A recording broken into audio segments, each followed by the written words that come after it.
Nobody is worried, nobody is bothered. He can visit the mountain as many times as he wishes. Now, the only issue that people are raising, number one, is it only Mount Kenya that needs Harambes, for example? Is it only Mount Kenya youth that need empowerment? Is it only Mount Kenya women who need?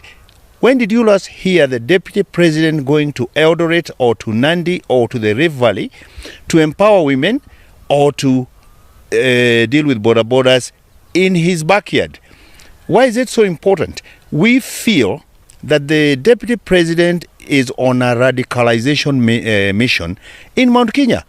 And we are cautioning our people. He is free to come. In fact, we have decided, let him tour, let him be received.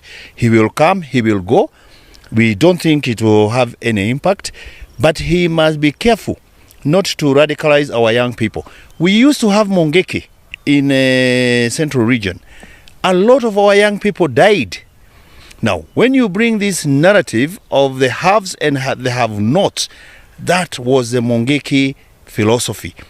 That is what they are engineering, and that is what they are reincarnating, because it is very appealing to the young people, the touts, the people who feel that they are poor because you're rich. And then you have the rich versus the poor, you have the hustlers versus the dynasties, and you radicalize these young people. It is a recipe for chaos, it is a recipe for violence, and it is a recipe for disaster. And this is what the concerns are, that surely whatever we are seeing him doing in Mount Kenya region, he should be showing us, he should be doing it in Rift Valley, and we see it. There is something which is not adding up about the script that they are running in Mount Kenya region. But the DP is not going there unaccompanied, and somebody would argue the Constitution guarantees freedom of association, freedom of movement, and freedom of expression. But why just move to Mount Kenya? That is a question. And he's very selective. Do you know how many times the deputy president has been to the mountain region? He is going back to the Rakanidi. He was there last weekend. He's going back to Kirinyaga. He was there a week ago. He's going back to Moranga after the people died in Keno. The people who are hosting him are not even the local leadership. I'm told Dindi Nyoro is doing Madioya. He's not the MP for Madioya. He's the MP for Keharu. I'm told Alice Wahome is doing the Kangema one. She's not the local MP. We have Muturi Kegano. If it is something that will benefit our women, our young people, why don't you go with the leadership of that particular constituency? This is an agenda, a Tanga agenda, which is radicalizing our people. And we have to be very careful, and he has to be told. He's free to tour any part of this country. He is free to enter Mount Kenya as many times as he wants, but we are watching. And if he continues to try and radicalize our young people, our youth, our unemployed, instead of giving them meaningful economic empowerment agendas, like the BBI is trying to do, to create an enabling environment for these people to get gainful employment, not handouts. Finally, the last question, we'll keep it brief because of time, we'll appreciate. But some would say this appears to be, what do people want him to do? One, he was banned from accessing party headquarters by the SG.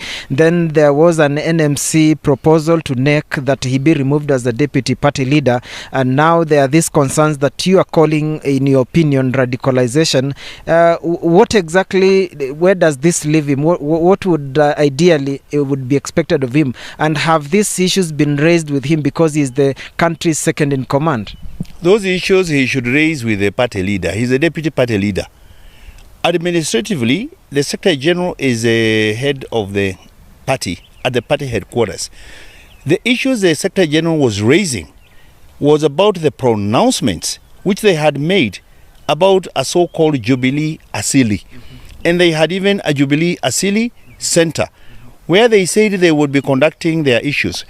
We had an issue with the deputy president monopolizing Jubilee headquarters to conduct his personal campaigns.